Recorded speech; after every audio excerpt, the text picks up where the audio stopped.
Ladies and gentlemen, welcome back to the second episode of the second series of the Make You Known podcast. Today we are talking to the author of a book that goes from Martin Luther to gangster within a heartbeat. It goes from the comic to the profound within a couple of sentences. And perhaps most importantly, it expresses an undying hatred for the Comic Sans font.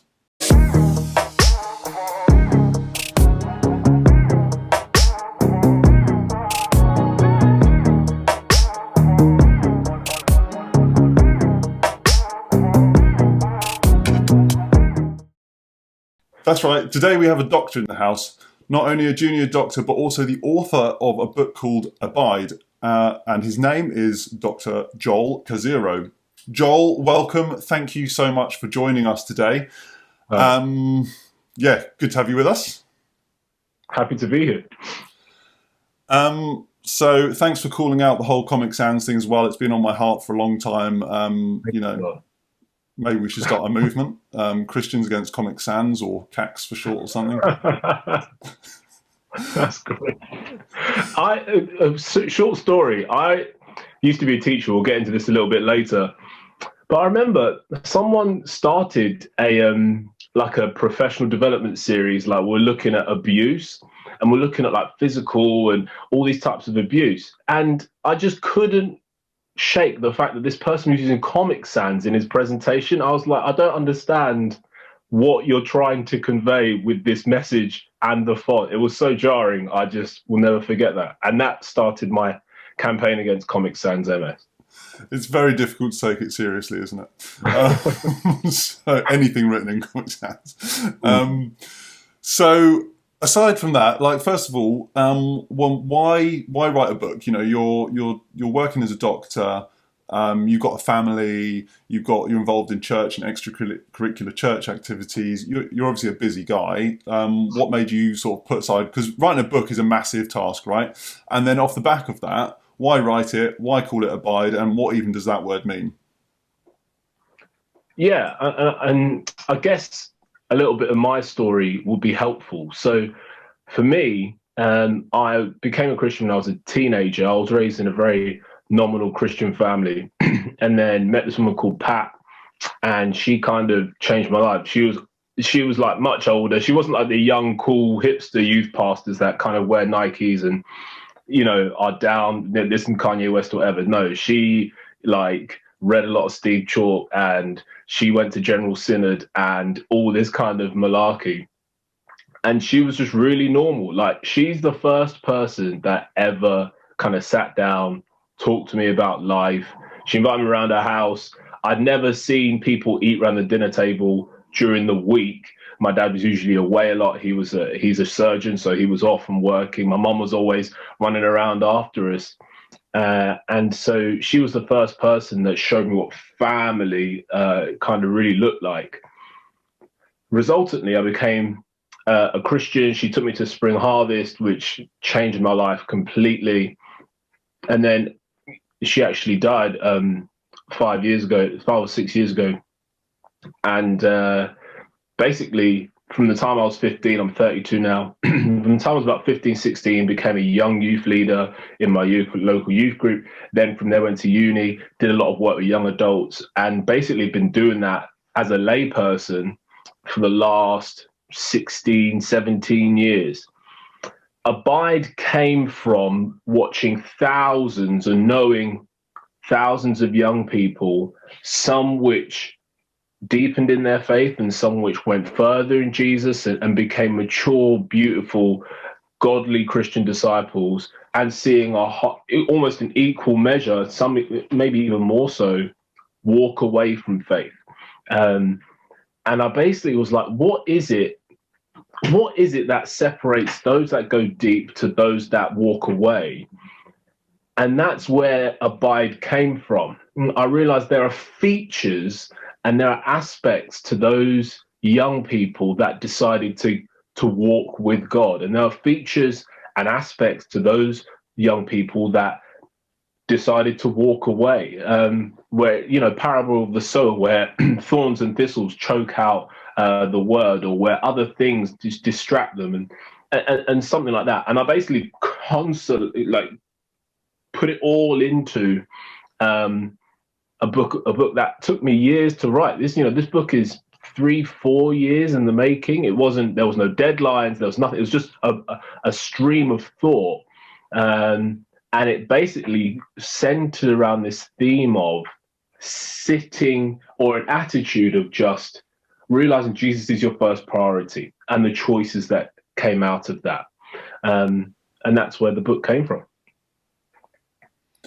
So it's those patterns which you saw, which mark the people who actually stayed and grew, that you thought, let's kind of put in a template, a guide for those to help others not walk away and not fall away. Yeah, in essence, basic features of the Christian life. That's it. There's nothing fancy about it. I don't think you've read the book. There's nothing in there that I think is controversial. There's nothing in there that should be foreign. But certainly it's a summary of things that you see, or things that people that want to go deeper in their faith should learn to develop, I think.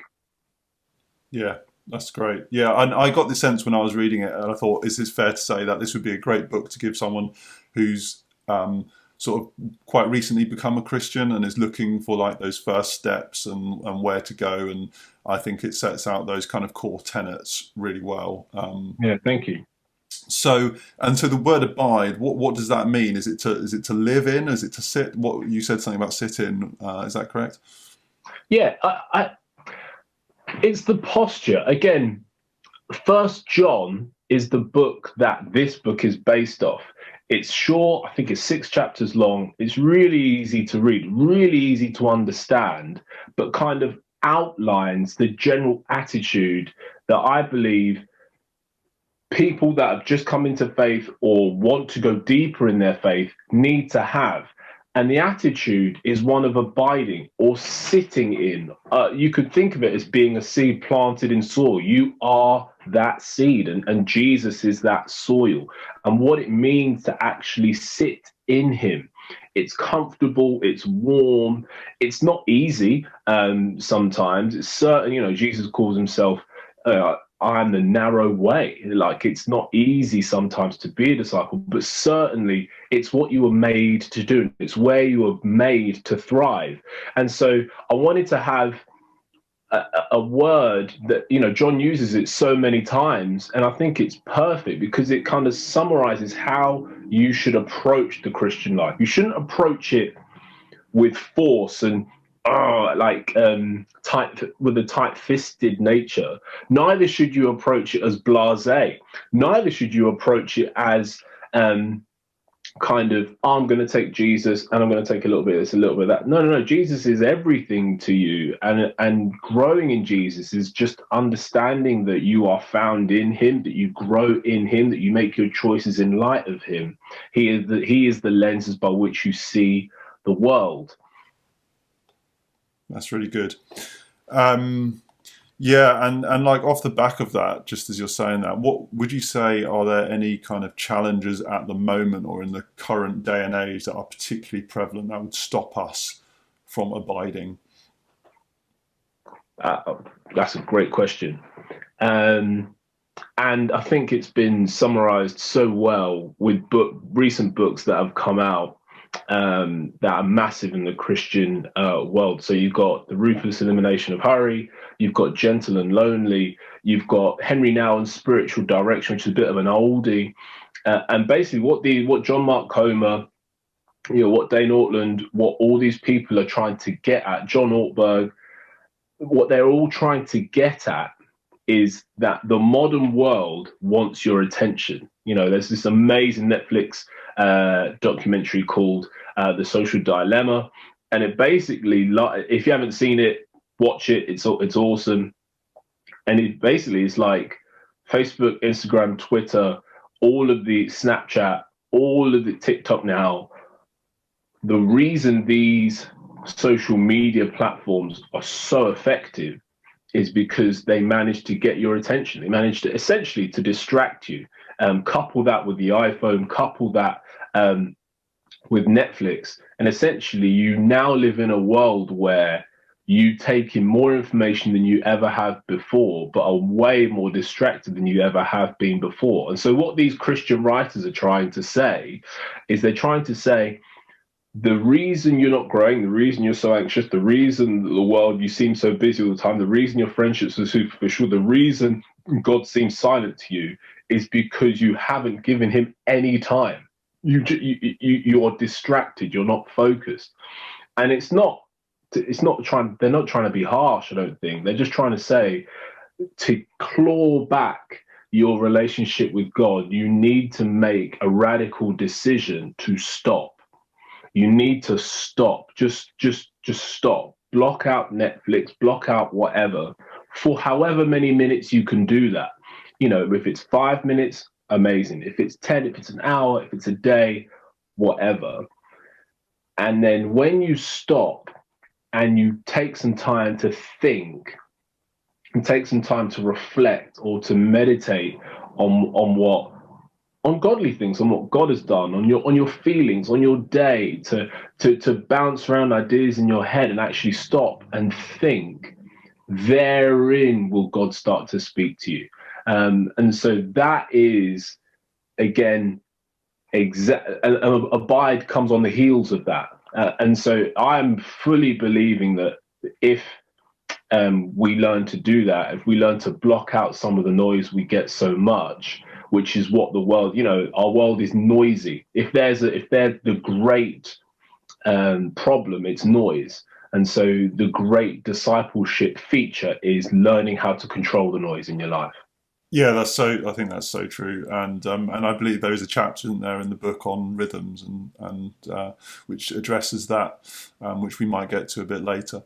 But one of the things I liked in the introduction of the book is you spent a bit of time to talk about how to read the book, and when I looked at that, I thought actually this is a really good idea for actually just basically reading any book of this nature, whereby we don't just kind of smash through it in a couple of hours and walk away and go, okay, what am I going to read next? But you have this kind of process, don't you? Could you just talk a little bit about that? Yeah. So I didn't want to make a book that was divorced from the Bible. I think your greatest book for a Christian, your greatest resource is always going to be the Bible and the Spirit working together. Neither did I want to make a book that just parroted the Bible. It's just, I wanted to make a book that was culturally relevant while also being firmly grounded in Scripture. I think when you get those two together, that really works. Combine that with a world in which noise is always your surrounding you. I thought, I went into my teacher mode, and I thought, okay, I need to make this really explicit, because I'm assuming the average person that reads my book is going to either read it really quickly, because it's not very long. Did you find the book long? No, that's what I liked about it. There you go. So I didn't want to make it very long. And I knew, I even say in the book, you can read this in 4 hours if you want, but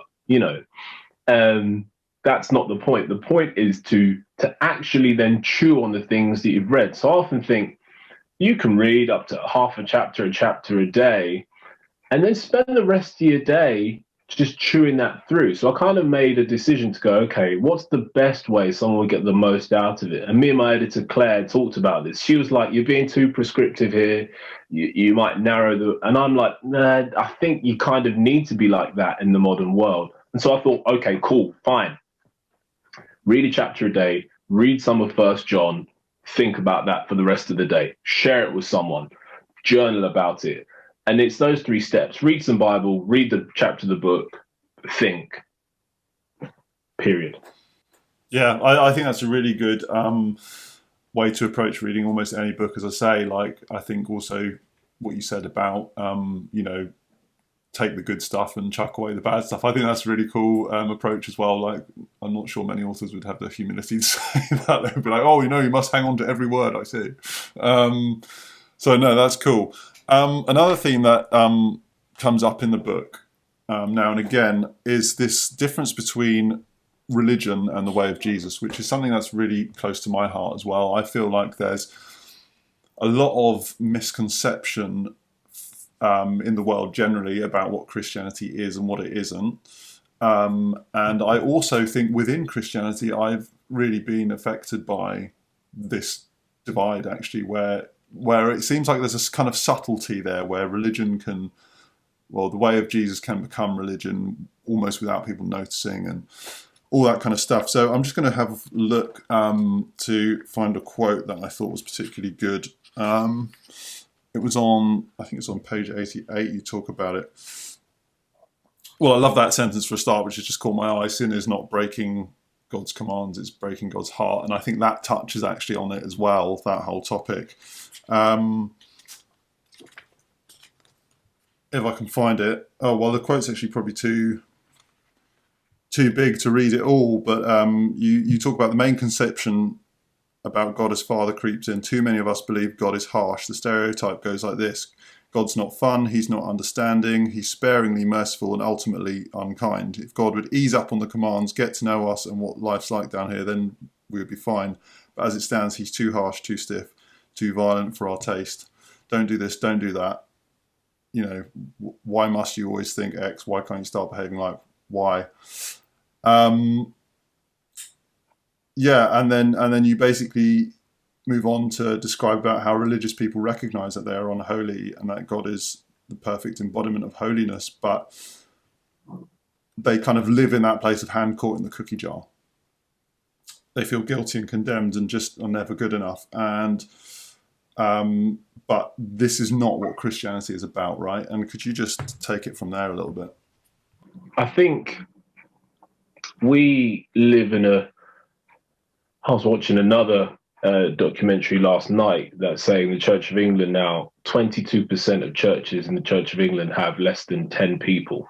And I was like, it just shows that we live in a more and more secular country, and that's fine.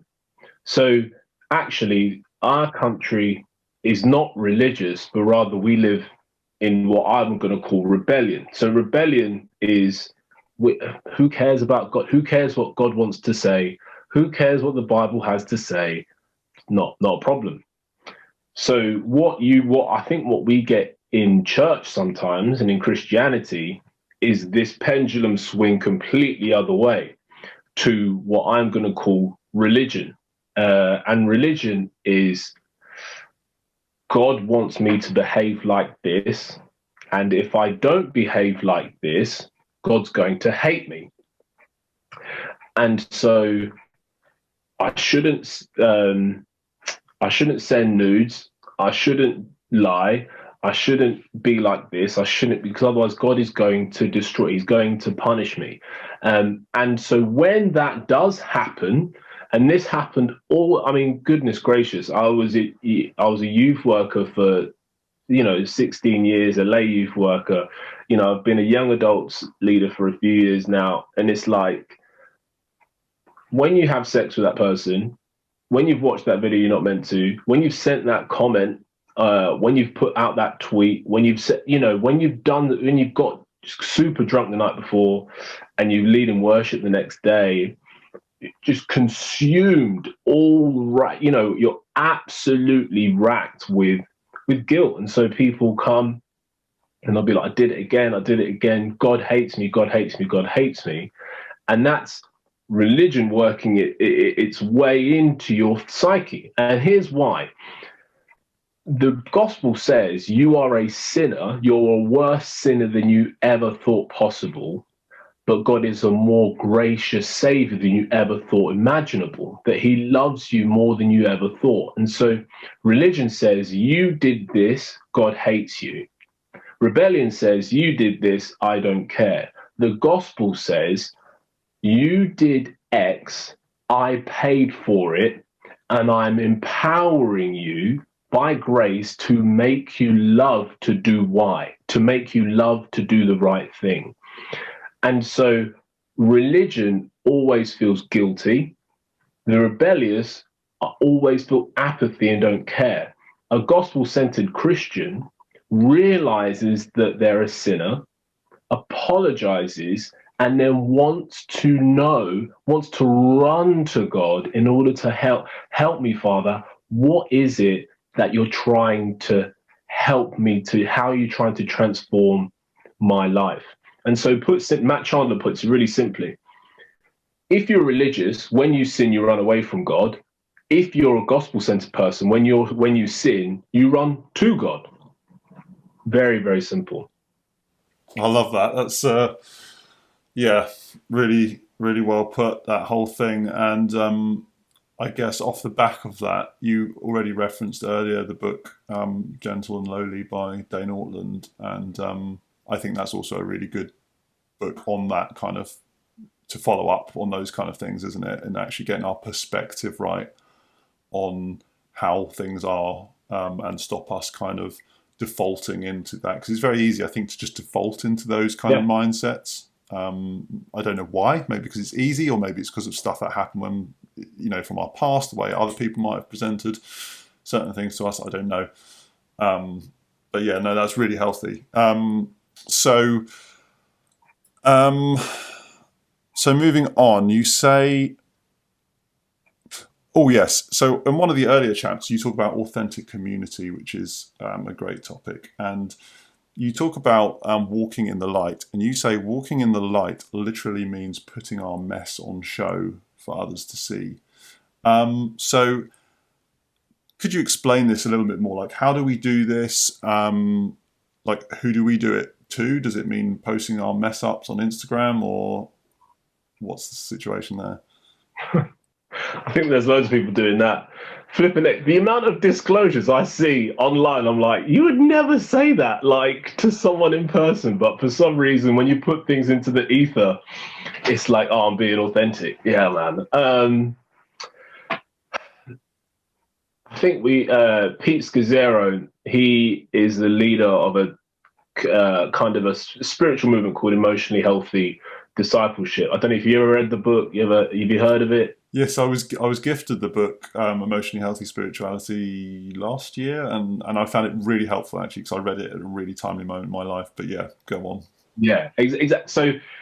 So his big idea is essentially around coming to grips that you have feelings, and linking your feelings to your spirituality.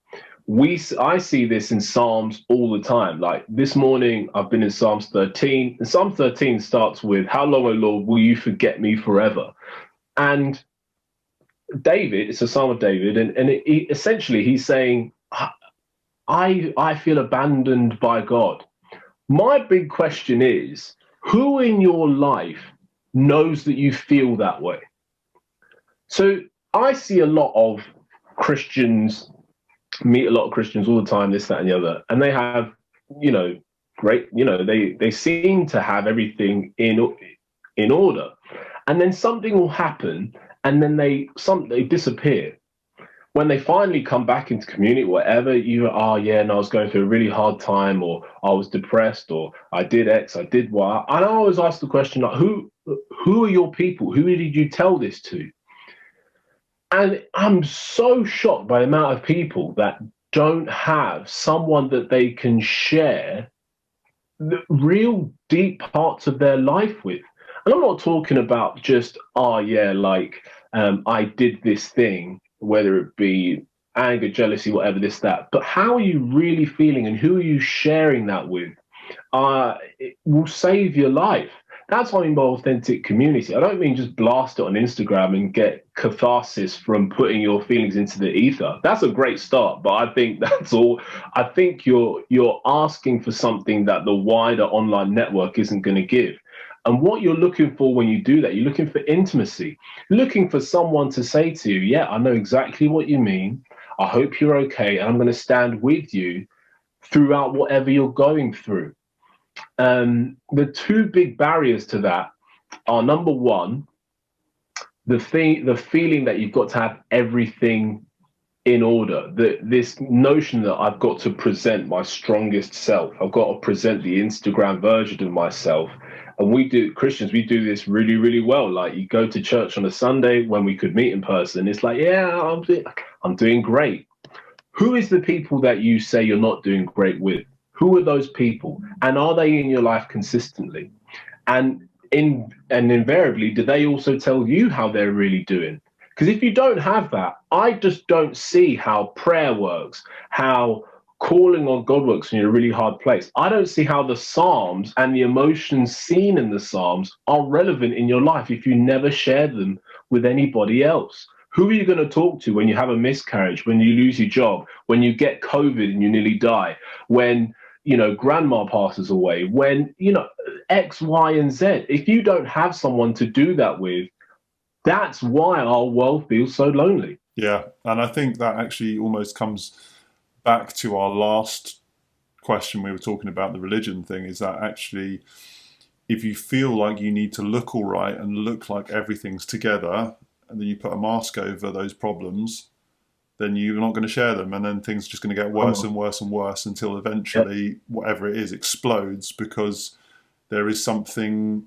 healing, isn't there, and in sharing, and being able to have those conversations. So Christianity isn't about looking like you've got it all together and following X, Y, and Z to kind of please people, because that's just going to end in disaster. And often, I think, I don't know, you've probably seen it in your life, that does happen actually. So yeah, it can be a real like salvation, really, to have present salvation, to have people around you with whom you can share. No, that's cool. I think that's really good. So at a given point, you talk about well, Harry Potter fans actually, and you talk about how they're kind of, you know, one when you meet one, because they tend to start talking about Harry Potter. And I probably shouldn't have said it like that, because I quite like Harry Potter myself, actually, to be fair. But nonetheless, you use that in the context of explaining this turning devotion to evangelism. Like, if people love something, they go on about it. It's the same with parents, isn't it, of newborns? They're always talking about what their baby did or whatever. Or That's a good one. That's a very good one. Yeah, like you didn't ask for information about the nappies, did you? But you got it.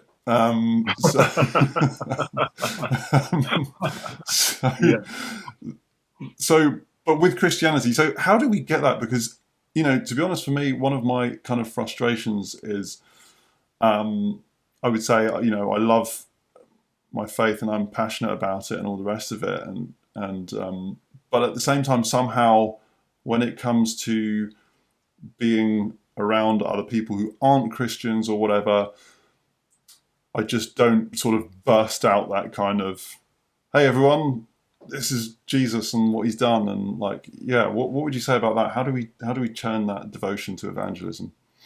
Well, I'd ask you the question: what is it you think they need, or rather, when you talk about, I'm not bursting forth with Jesus on the tip of my lips, I will ask the question, around what people in particular are you referring to? Are you talking about your family or your friends or that don't know Jesus, or do you know what I mean?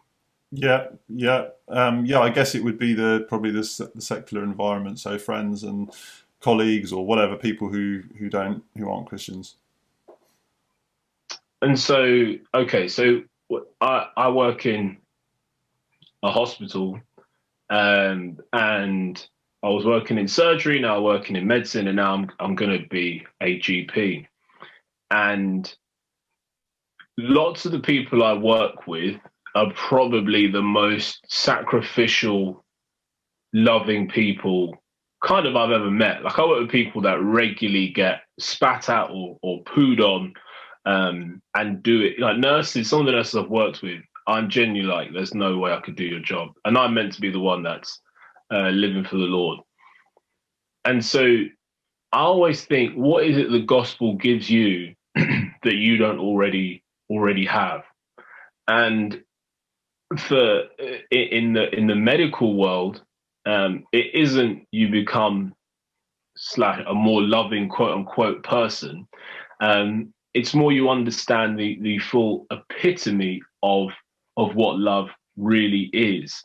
And so I often think about when it comes to working with nurses or doctors or this or that, often these people go unnoticed. We're not thanked very much in the NHS. I know this past year has been an anomaly to that, you know, getting claps every Thursday, but actually for the most part, we're not, especially when you're in hospital, like you're not thanked often. And I was a teacher before I was a doctor, and thanks, especially from bosses and managers and this and that, go few and far between. And so, for me to be a Christian in the workplace means to make or try to make good relationships with people and thank them and say, hey, you're doing, get to know their names, because you can become very faceless. You fill a gap on a rota, you turn up to this, you do your job, and then you go home. And to stand out in that environment means literally just to get to know people's names, like to actually be like, hey, I remember the army came and served with us. One of the army people who just come in, they served us for a few weeks. They said doctors are some of the most impersonal people I've ever met. Like they never talk to you. They never consider your opinion. They think they just write the prescription and then tell you to do it and then just go. And they can be really rude. And so it's easy for me. All I've got to do to show gospel love in my workplace is go, hey, good to see you, Gabriel. Like, how you doing? How's the family? This, that, and the other. And then eventually, as we get to know each other, Jesus comes out. Oh, you go to church? Oh, cool. I've been to church before. Like, oh, great. Well, you know, I go to this church and I love God and I think He changed my life. And it just comes naturally when you build a rapport and a relationship with someone. And so I think one of the biggest barriers to evangelism is actually getting to know people. Once you get to know people, if you love Jesus, that will just naturally come out. I believe.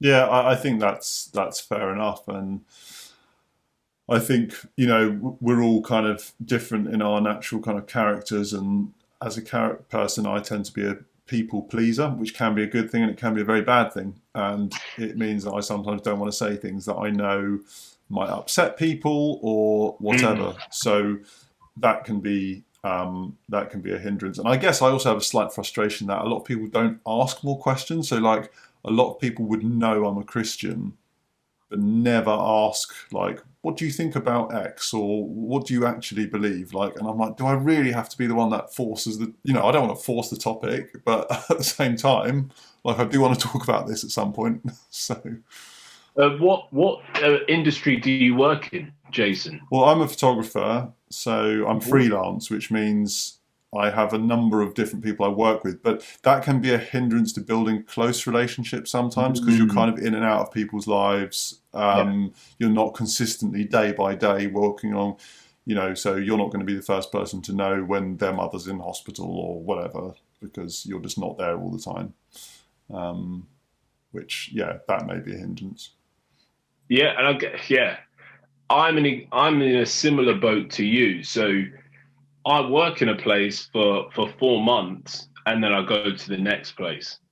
And so one of the hardest things, and that 4 months is busy. So I was just finished geriatrics. I'm all in Jerry's for 4 months, and now I'm lit. I've left the nurses, I've left the ward manager of whatever.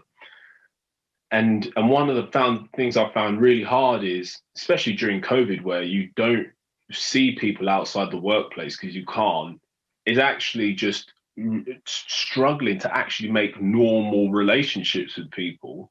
And so I'm in a very similar boat to you. And I think I think for this season during COVID, we just have to put our hands up and go into personal relationships. It's just hard. Like just to have a conversation with someone, let alone share my faith with someone, is really, really difficult. And so I think we kind of need to say, okay, like this is just the time that this is just a season where that can't be as obvious, but then hopefully move into a season where we can start to make better relationships, I think.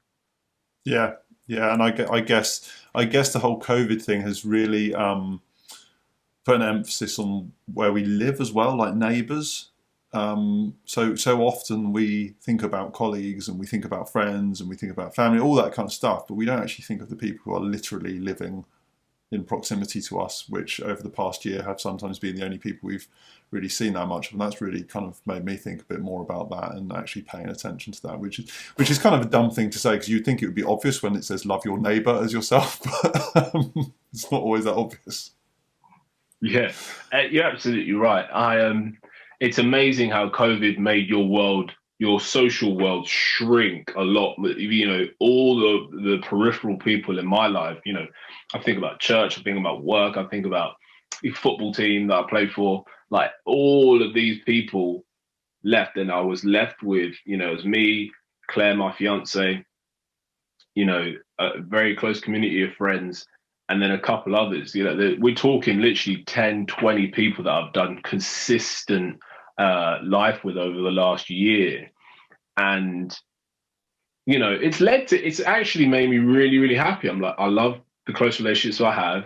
And as those people start to come back into my life from the exterior, it's made me realize I really love these people. Some of them are Christians, most of my family aren't Christians, which is great.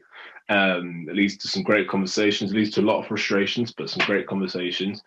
I have a few non-Christian friends, and I have, you know, a lot of Christian friends, and it's made me really happy to reflect on what really matters. So yeah. Yeah, yeah. And off the back of that, like this is just a kind of slight side question, but it kind of relates back to what we were talking about community earlier. But you actually mentioned briefly in the book at a given point about texting your mate John Brown when you're in a rough spot or whatever. But I'm correct in thinking you live in Nottingham, right? And he's in Sidcup. So I also happen to have a couple of good friendships that are over very long distance. Do you think there is, though, a need to have like actually good relationships within a close physical proximity in this day and age?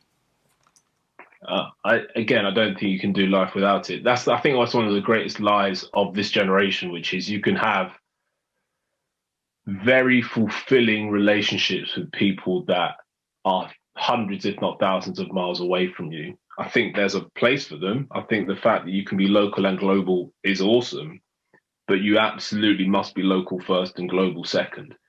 John Brown and I have been best friends for 13 years now, 14 years. He lived in Nottingham. We met at uni in 2007. He lived in Nottingham until about 2014, 15, when he went to work in Sidcup. So he's been there 5, 6 years now. We lived in the same house for several years. We were in the same halls in uni together. We've been on holiday to Asia, to America, to Europe. You know, we've spent, you know, one of the biggest criticisms my fiance has of my relationship is, if you could marry me or John, who would it be? She's just joking, but it, you know, we're close because we lived in proximity to each other for so long. So now that we live long distance, it's calm. Like we don't see each other as often. We talk, you know, once every 2 weeks or whatever. But there was this regular, consistent living in close in proximity, doing normal life together for so long that it just makes sense. And now I've got different friends. No, not friends that are as close as John, but I have a different group of friends that I have here in Nottingham that I'm still very close with. And these are people I talk to regularly. And actually, because I was single when I was with John, and now I'm engaged to Claire. Claire is now that one of the, you know, one of my best friend, as it were. She's my best friend. She's my lover. She's kind of taken and gone far deeper in that place. But if I was single, I would still try to build that rapport with a group of people. I just don't know how you live, especially on bad days, without that set of people in your life. Yeah, yeah, fair enough, fair enough. Okay, so last kind of question before we move on to the quick-fire questions. You say on page 122, I do not have the capacity to love others as much as I love me, which is basically, because Jesus talks about loving others as much as we love ourselves. But sometimes I wonder, like, do we really actually love ourselves? Because yes, we have a tendency towards selfishness and putting our own comforts and needs first often. But at the same time, sometimes the thoughts we think are things that we would just never say to anyone, that we don't like, let alone people we like. We can be very hard on ourselves. What does healthy kind of self-love look like? I don't know if that totally feels like a totally off-board question, but it's just one of the thoughts that struck me when I was reading the book. I think I love how that was phrased. What does healthy self-love look like? I was like, wow. You could be arrested for that if you do that in public. I'm just practicing healthy self-love. But that was so funny. But no. Yeah. Again, your question is really, really good. It's a really good question. And so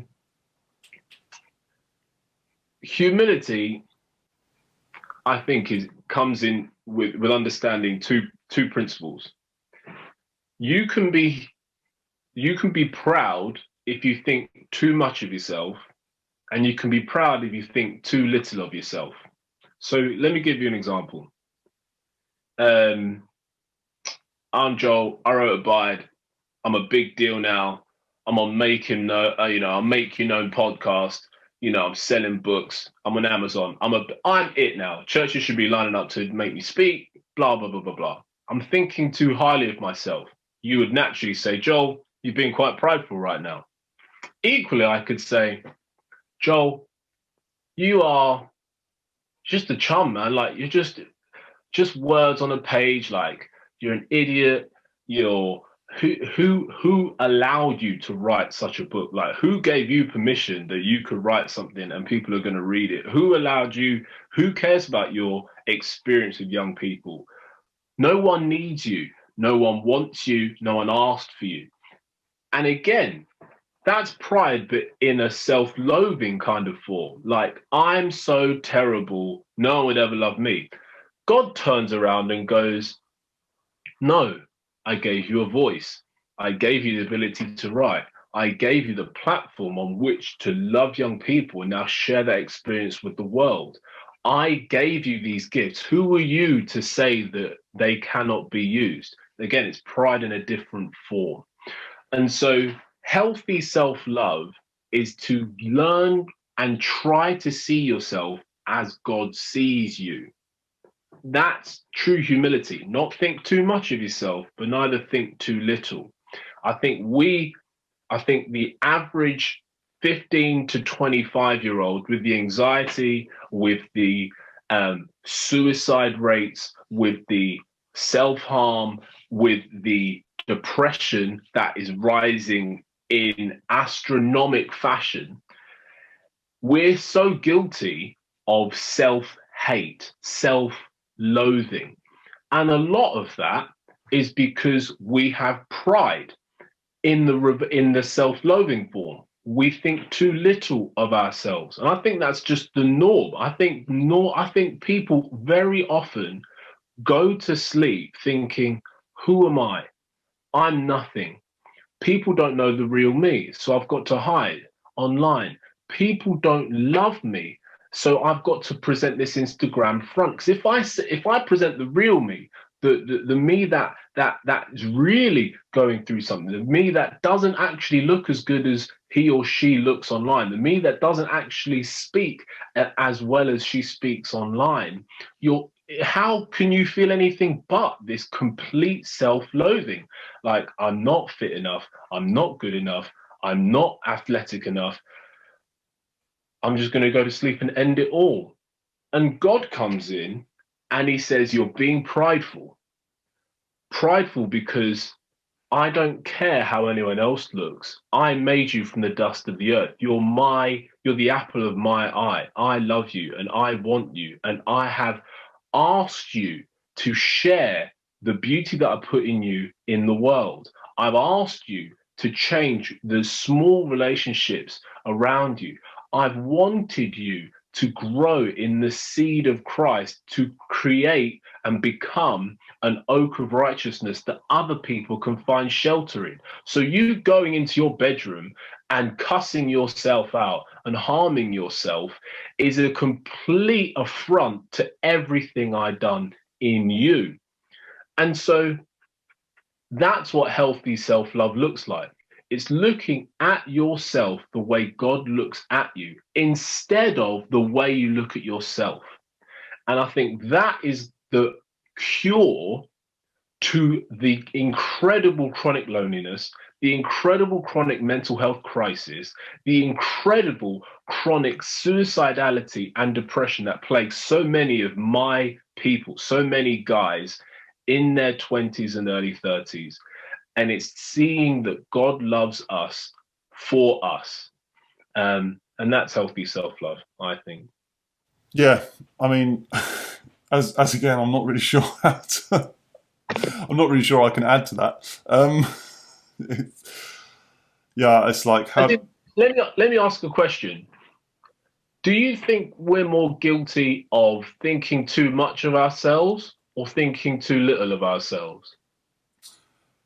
I think it goes in cycles. Now, this is an obscure reference, but there's a song by Dolly Parton called "Gravity and Jesus," and she sort of makes the point that pride takes her up and up and up until she thinks too much of herself. Then she has some kind of fall, some kind of sin or whatever, and then she goes way down, like too low, and then like Jesus kind of picks her up and goes, no, no, no, and then she goes back up, and then once she's up, she then starts to go up, and then this kind of stuff. And I kind of think that's a really interesting way of putting it, because I feel that for myself that's possibly true. So to answer your question, yeah, I don't know. I think it may vary from person to person. And I think for me, it's probably like too long in the gutter, too long in the lower type. And then the other stuff does happen, but less frequent than the lower stuff. Like the lower stuff can be almost daily. So, and I guess it's a case of awareness. And then my follow up would be, okay, so now that I'm aware that this isn't right, actually, that that's not okay, now I need to make a change. How do I take that next step? And there, what you've just described there is stopping and thinking. When you have said to your, and that's what I'm getting at. When you sit to yourself and you think to myself, I feel like crap today. I feel terrible about myself. And then when you thought, but that's not okay. Because I think that's the light bulb moment that I really wish people would pick up on in the book. That stopping and thinking is not this, oh, I'm just trying to force you to abide in Jesus. It's actually just taking account of how do you feel? Why do you feel the way you feel? Is that okay? Is it okay for you to completely denigrate yourself? Of course it's not. But when you think that through, it then makes you realize, oh, okay, how does God feel about me? And when you stop and think, when you realize you're in the gutter and you realize it's not okay, what's your next step after that? So yeah, that's when you have to kind of start praying, I guess, because like you can't just make the change like instantly. Like you're aware there's a problem, as you say. Yeah, becoming aware is like the most, as Jesus says, like you can't go to the doctor if you don't know you're sick. So you're aware. The next thing is to go to the doctor, I guess, and maybe not expect automatic results, although there's no reason not to. But don't be disappointed if there's straight away you're not suddenly going, oh, actually, I'm fine, I'm amazing, I'm not. Yeah. So, and again, so for me, I'll tell you a bit about my story. I went to med school when I was 19, met John Brown, 2007, come on. And I was more guilty of thinking too highly of myself. So everything I touched to in my adolescent years pretty much turned to gold. So I was in the football team. I had a great group of friends. I had a little job, money in my pocket. I passed my driving test, got straight A's all the time, pretty much. Got into med school when I was 19. Didn't get in the first year, but anyway. And within the first year, getting great grades. I'm in the uni football team. Everybody knows me. I know everyone. I was like, this is what the Christian life looks like. It's all, I used to go to bed and think like, I'm killing it right now. Genuinely. People around campus, you can ask anyone, used to call me Joel Kaziro, Christian hero. I'm not even joking. Like that actually happened. And then I basically, CU got a lot harder. I was in the Christian Union. Football got a lot harder in my second year. Medicine got a lot harder in my second year. And I basically did the classic thing Joel Kaziro does, which I bit off too much for me to chew, way more than I could chew. And I basically failed. I failed second year. I got kicked out of med school for failing. I left the football team and kind of helped serve in CU a little bit. And in third year, all my friends went on to become doctors, and I basically had to leave uni after 3 years. And I became and I've never failed anything, not like that at all. And I cannot describe to you, just like Dolly Parton, it was catastrophically beautiful for me because from I went to feeling like who am I? Like I'm nothing. I'm terrible. I'm this. I'm that. And in the same way my pride had been hurt, I went to pride in the other direction. But in my rock bottom, feeling in the gutter, God came and found me. And I became a teacher. And I found that I'm not my job. I'm not Joel Kaziro Christian hero. I'm just a normal local church youth leader, young adults leader that loves teaching. And I became a teacher for 5 years and loved it. I then went back to medical school because I wanted to become a medical teacher. But I went in with such an attitude of, if this doesn't work out, it's okay. And so I'll never forget how I will never be more grateful for that failure than anything in my life. To the point, like it has changed the way I've thought about me, the way I thought about God, and it came through probably some of the worst like time in my life. And so I'm completely, I get it. I get what being in the gutter feels like. But I also get that God can come and find you in your pride. And it's beautiful when finally it clicks. Right, God actually loves me, even though I'm not everything I thought I was. Cool. Yeah, I think that's a huge thing. And I think there's this process of detaching ourselves from the message of culture. And you actually talk about that in your chapter on discernment in the book, about the subtle preachers of culture. And actually it takes a long time. When you're steeped in something, I think like at a subconscious level, we do feel like our identity is what we do for our work. It's who we are. I am A. It's not like this is what I do. It's like this is who I am. And that's problematic. And it takes some time for us to realize that. And then once we've realized it, again, same thing, it takes some time to start undoing that. And I'm trying to go through that process myself at the moment of being like, you know, what I do or achieve in my vocation is not my value. And even though you know that because you've been sitting under the gospel, you know, in church for years, you still kind of get kind of messed by the other message, which is kind of crazy world we live in. But I also think something you said about the stop, and firstly, actually, thank you for sharing that because I appreciate that story, and I think that's really useful, and I think other people will benefit from hearing that. So thank you for that. But the stop and think thing as well, I think, just made me think also about the importance of note taking. Just on the side, like local Pastor Pete had this pithy phrase which I thought was quite nice, which was, when you take notes, you can turn revelation into application. And I think that's the important thing. And there's that whole thing about actually taking time. And again, it comes back to that whole ruthless elimination of hurry thing, of actually taking time aside to stop, the kind of observe, make a note, reflect, pause, pray, all of that kind of stuff, and having that digestion that's going on rather than consuming something and moving on and consuming and moving on and never kind of looking at how that fits into.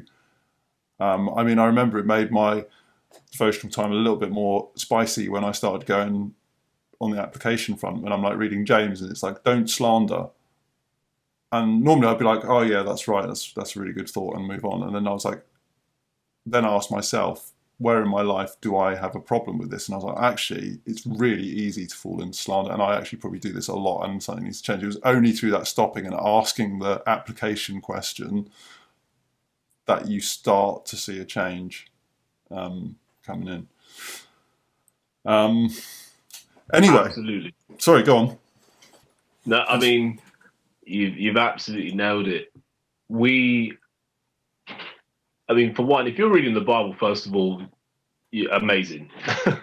But I think when you start to get into rhythm actually reading the Bible, I then think the next thing you should do is learn to read it really slowly. And because don't slander in 2021 when Boris Johnson has constricted you to living like this for a year, and you're on furlough, and your anxiety is where it's at, and money's not. Don't slander is radical. Do you know what I mean? So when you read slowly, I read the Bible very slowly indeed. I was in Titus, which is 3 chapters for a year, and just completely changed the way I looked at leadership and what being a Christian leader meant. And so you're absolutely bang on. No, cool. Let's move on to the quickfire questions. What one thing do you know now that you wish you'd known as a 20-year-old? What one thing? Friends can become family. Cool. I thought you were going to say friends can become foe, which I'm glad you didn't. I'm not there yet, bro. Flipping heck. Sorry. Gospel in 1 minute or less. God wants to change you to change the world around you. How do you keep going through discouragement / dark night of the soul? Oh. There's no other alternative better than Jesus. Any recommendations for books, podcasts, social media accounts, or whatever to follow or read or listen to or whatever? Oh boy. Okay, let me start with podcasts. Number 1, Emotionally Healthy Leader. Number 2, The Holy Post. Number 3, Tim Keller, Gospel in Life. Books, Henry Nouwen, Spiritual Direction. 2, Paul Williams, Faith for Exiles. 3, Gentle and Lonely, Dane Ortland. Number 4, Abide, Joel Kaziro. More Real, John Brown, great book. Yeah, our books kind of work side by side as well. Books, podcasts, and then just some stuff on YouTube. I would highly recommend you read like Nice and Widely, but my favorite person to watch probably on YouTube is a lovely lady called Sandra Richter. Like the Richter scale. She's an Old Testament scholar, worked at Harvard for a bit. If you just don't know your Old Testament, just Sandra Richter, 7-minute seminary. It's amazing. It's awesome. Nice. I'll check that out. Yeah, and finally, if you could send a tweet-sized message to the younger generation today, what would it say?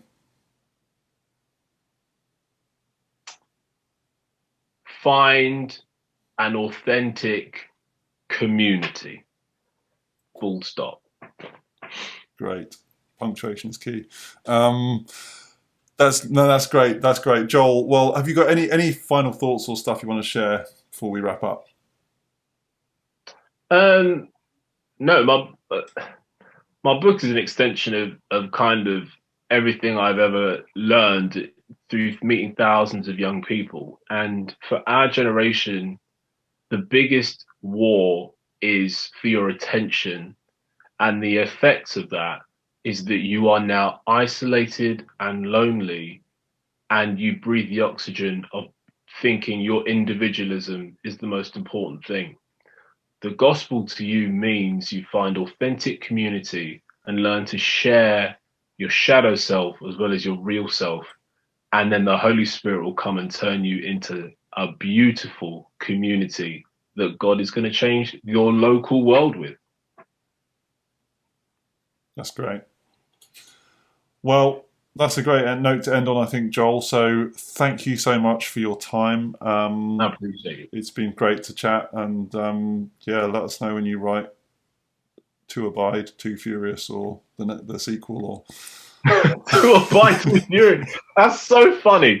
Claire, my fiance, never watched the Fast and Furious films, and I showed her like number one, and she was like, "Oh, I like this." She just likes really dumb stuff that she can zone out to. So we're now on number 4 in the series, and she absolutely loves it. I love that she loves it. So I will write To Abide, Too Furious.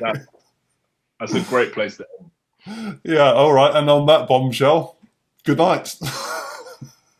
Thank you so much, Cheers, Jason. Joel. Well, thank you very much for watching and listening, guys. I trust you have enjoyed that. Do let us know, leave a comment, drop us a DM, hit us up on Instagram, make_you_known, or whatever.